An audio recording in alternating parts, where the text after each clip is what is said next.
El pasado 16 de julio, en el Departamento de Estado, el secretario de Estado, Marco Rubio, dio para mí uno de los mejores discursos que se ha dado en los últimos años acerca del terrorismo y de la política del terrorismo. Y cómo los gobiernos demócratas y además los gobiernos comunistas se han escudado detrás de una política para, evidentemente, implantar el terrorismo. Estas son de las cosas que el gobierno de Trump ha demostrado y ha sacado a la luz. Por eso es que los demócratas están tan furiosos conmigo y tan furiosos con, eh, con los republicanos. Aquí les dejo para mí el mejor discurso hablando del terrorismo y de la política del terrorismo dado por nuestro secretario Marco Rubio. Más, quiero agradecerles a todos ustedes, a todos los que están aquí hoy. También quiero agradecer a todo el equipo aquí en el Departamento de Estado por organizar este evento. Realmente es un evento sin precedentes, sobre un tema sin precedentes, un momento, debería decir, en nuestra historia. Así que permítame comenzar diciendo eso. El deber más esencial del Estado, la primera responsabilidad, francamente, de cualquier gobierno de cualquier tipo, es la protección de su pueblo, es la protección de su país. Esta es una obligación sagrada que debe trascender todas las divisiones políticas e ideológicas. Es por eso, por ejemplo, que tenemos Fuerzas Armadas, es por eso que tenemos agencias de inteligencia, es por eso que existen las oficinas de contraterrorismo, por eso existen las fuerzas policiales. Mantener a nuestra gente a salvo es la razón por la que cada país representado aquí tiene todas estas cosas. Todos estamos muy familiarizados, por supuesto, a estas alturas, con lo que se ha descrito como amenazas terroristas tradicionales. Durante 25 años, el término contraterrorismo, al menos en Occidente, ha significado, ante todo, la lucha contra el extremismo islamista radical. Y hay una razón muy conmovedora para ello. El 11 de septiembre del año 2001, 19 hombres asesinaron a 3,000 personas aquí en mi país. Luego ese mismo enemigo atacó Europa, asesinando a casi 200 pasajeros en trenes en Madrid en 2004 y a 52 más en autobuses y el metro de Londres al año siguiente. Toda la arquitectura del contraterrorismo occidental fue reconstruida, desde los cimientos, alrededor de ese único y traumático evento. Eso tenía sentido en ese momento. Nuestro trabajo era mantener a nuestra gente a salvo. Y en el ámbito del terrorismo, el espectro de la yihad global era la principal amenaza para su seguridad. Así que nos pusimos a trabajar, formamos una coalición global, colaborando con muchos de los amigos que hoy están representados en esta sala, y destruimos el califato del ISIS. Matamos a al-Baghdadi, a al-Sahari y a Bin Laden, y construimos sistemas de inteligencia y de fuerzas del orden capaces de anticipar y detener ataques antes de que el público siquiera se entere de ellos. Cada país representado aquí hoy ha desarticulado en algún momento una amenaza terrorista proveniente de esta fuente. Los ataques y complots yihadistas en Estados Unidos han disminuido en 2/3 desde el apogeo del ISIS. El número de personas asesinadas por el terrorismo yihadista en Europa se redujo aproximadamente en un 97%, desde el año 2015 hasta el año 2024. En otras palabras, en gran medida, nuestra estrategia antiterrorista ha funcionado. Por supuesto, la amenaza no ha desaparecido. Seguirá existiendo si toleramos sistemas de inmigración que importan estas amenazas a nuestras naciones. Pero esta amenaza ha disminuido. El mundo se ve diferente hoy por eso. Sin embargo, por demasiado tiempo, nuestra doctrina antiterrorista tiene un punto ciego. Un punto ciego respecto a la violencia extremista proveniente de la izquierda política. Incluso hoy en día, la mera idea de que el terrorismo de extrema izquierda pueda ser una amenaza seria es tratada como un delirio de la derecha, o peor aún, como una peligrosa conspiración fascista. Así lo tratan muchos en la prensa, en el mundo académico y nuestras universidades y en muchas de nuestras instituciones tradicionales. Sin duda, verán cómo esta doctrina asoma la cabeza en la cobertura de esta misma conferencia. A pesar de la realidad clara e innegable, a pesar de los números y estadísticas objetivas, a pesar del hecho de que hoy en esta sala hay representantes de todo el espectro político, escucharemos que este tipo de violencia y terror organizados serán descartados. Se descartará como una ficción partidista. En nuestros países surgió toda una industria en torno al estudio del extremismo. Tenemos centros de estudios, becas, revistas y consultorías con un entendimiento tácito entre ellos, que solo un tipo de violencia política era una verdadera amenaza para nuestro sistema, que solo un tipo de violencia política era una verdadera amenaza para el sistema. Una bomba colocada por un grupo neonazi era un acto nefasto y asesino de maldad. Lo es. Pero una bomba colocada por un revolucionario marxista, eso es simplemente un trágico exceso de idealismo. Quizás sus medios fueran equivocados o excesivos, pero sus fines eran virtuosos y justos. Esa es la implicación de cómo lo tratan.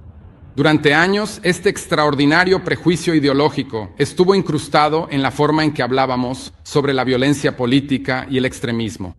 Se repitió una y otra vez hasta que fue aceptado como la base neutral y objetiva. Tan arraigado en la sabiduría convencional dominante, que llegó a considerarse un hecho apolítico.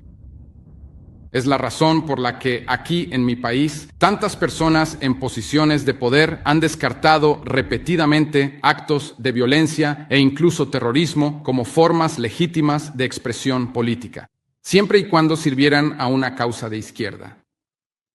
Es la razón por la que, durante los llamados disturbios de George Floyd en el verano de 2020, mientras criminales y extremistas incendiaban y saqueaban las grandes ciudades de Estados Unidos y casi llevaban al país al colapso, los gobiernos municipales de todo el país simplemente se negaron a procesar a las personas que cometían estos actos de violencia y terror.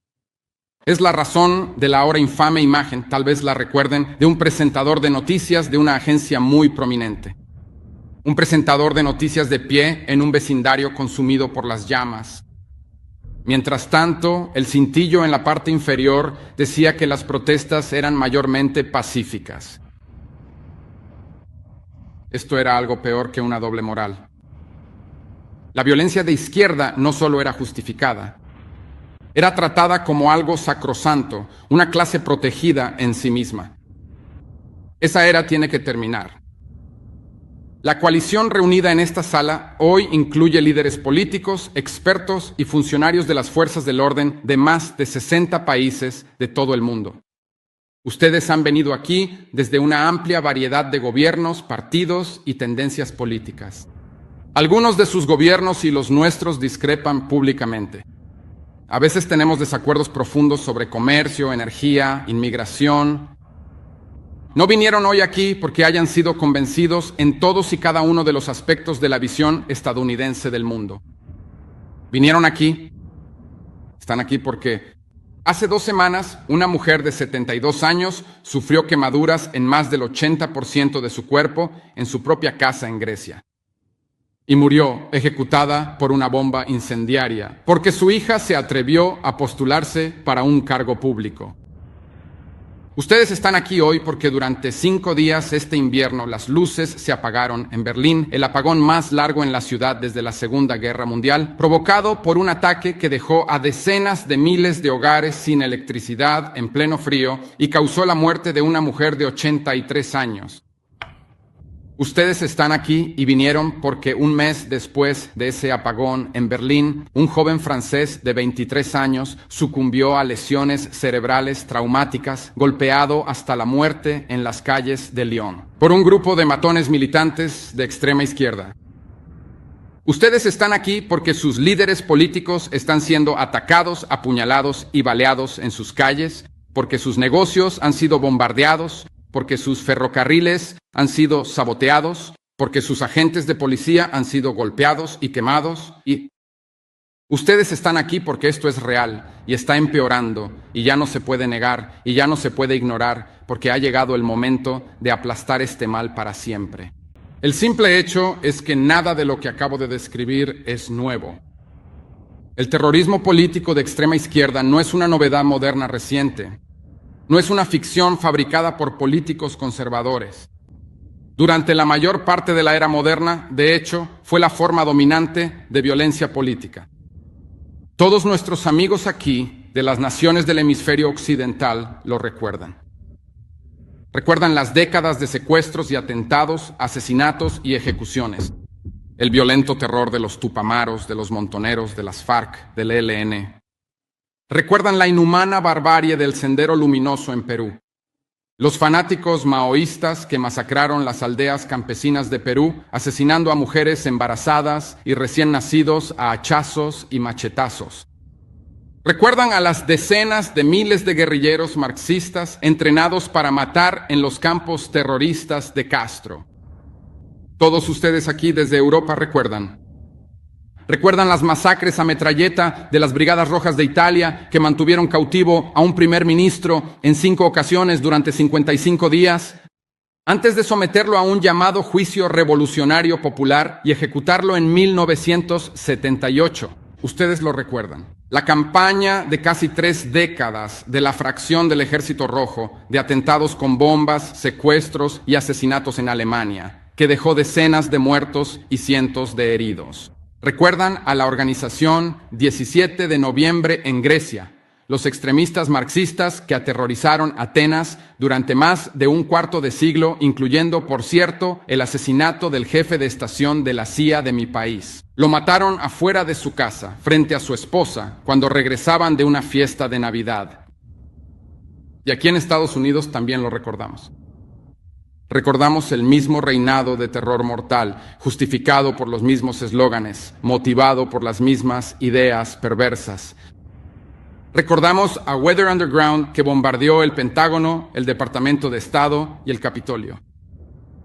Recordamos al Black Liberation Army, que realizó robos a mano armada y ejecutó a policías a quemarropa.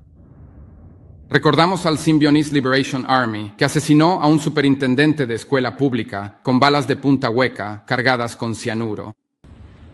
En un periodo de 18 meses, entre 1971 y 1972, el FBI contabilizó unas 2.500 explosiones en suelo estadounidense, a un ritmo de casi 5 por día. La gran mayoría de esa violencia provino de extremistas de izquierda. Entre 1970 y 1980, el 93% de los atentados terroristas en Occidente provinieron de la extrema izquierda.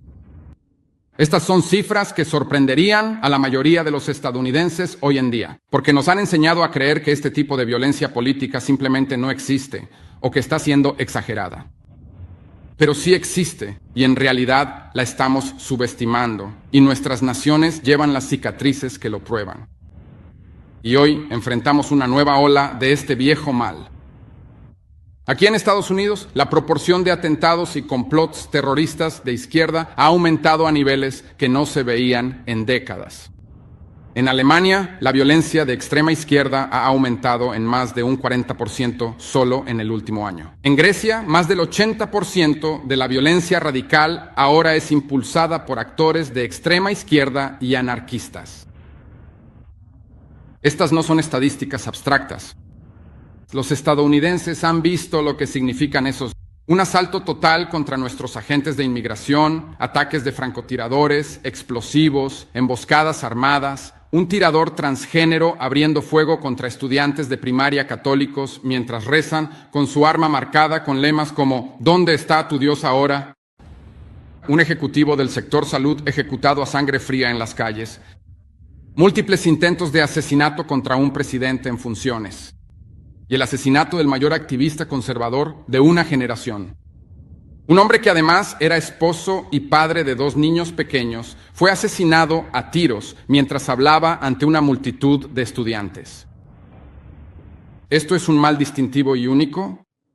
Siempre ha estado impulsado por un odio, por encima de todo, un odio hacia la civilización misma. Es una revuelta de lo peor contra lo mejor, una revuelta de los débiles y cobardes contra los fuertes y los buenos. Es perpetrado por aquellos que no pueden construir, que no pueden crear, que no pueden lograr grandes cosas y que se vengan del mundo por su propia insuficiencia, buscando destruir a quienes sí pueden. Esto es lo que es el izquierdismo radical. Puede adoptar distintos lemas e ideologías según el lugar y el momento. Pueden llamarse a sí mismos anticapitalistas o antiimperialistas o comunistas o anarquistas o marxistas. Pero el carácter fundamental siempre es el mismo. Siempre es el mismo. Es un resentimiento venenoso disfrazado con el lenguaje de la igualdad y la justicia, la liberación, una necesidad abrumadora de destruir lo que hombres más grandes han construido, de arruinar lo que es bello y lo que es correcto. En nombre de personas que solo están llenas de fealdad y no tienen nada más que ofrecer al mundo. A través de la violencia y el terror, una vez más buscan imponer su fealdad.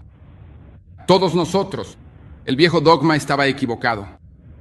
El viejo dogma estaba equivocado. Nada de esto está impulsado por el idealismo, no es utópico. De hecho, es lo contrario.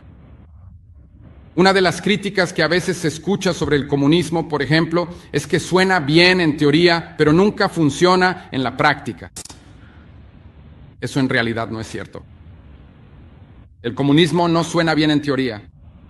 El mundo que imagina para todos nosotros es pequeño, plano, gris, despojado de toda excepción, vaciado de todo lo bueno y noble en el alma humana. El mundo que imagina es un mundo sin coraje, un mundo sin creatividad ni ambición, un mundo sin héroes, ni gloria, ni grandes causas por las que luchar, un mundo sin milagros, sin mitos, sin hombres que se eleven por encima del resto para hacer cosas increíbles y extraordinarias. Y el mundo que el comunismo imagina es un mundo sin Dios. Para estos arquitectos de la violencia revolucionaria, el logro más grande, un recordatorio de lo que no pueden hacer y un recordatorio de lo que no pueden ser. Así que eligen en cambio destruir.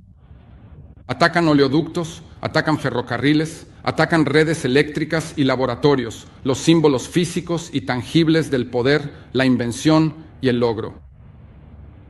Esta es la naturaleza del terrorismo al que nos enfrentamos hoy. Desprecian a Occidente porque Occidente es grandioso. Esta es una conferencia internacional porque nos enfrentamos a una amenaza internacional, nos enfrentamos a una amenaza transnacional. No son células distintas y aisladas. Son redes interconectadas.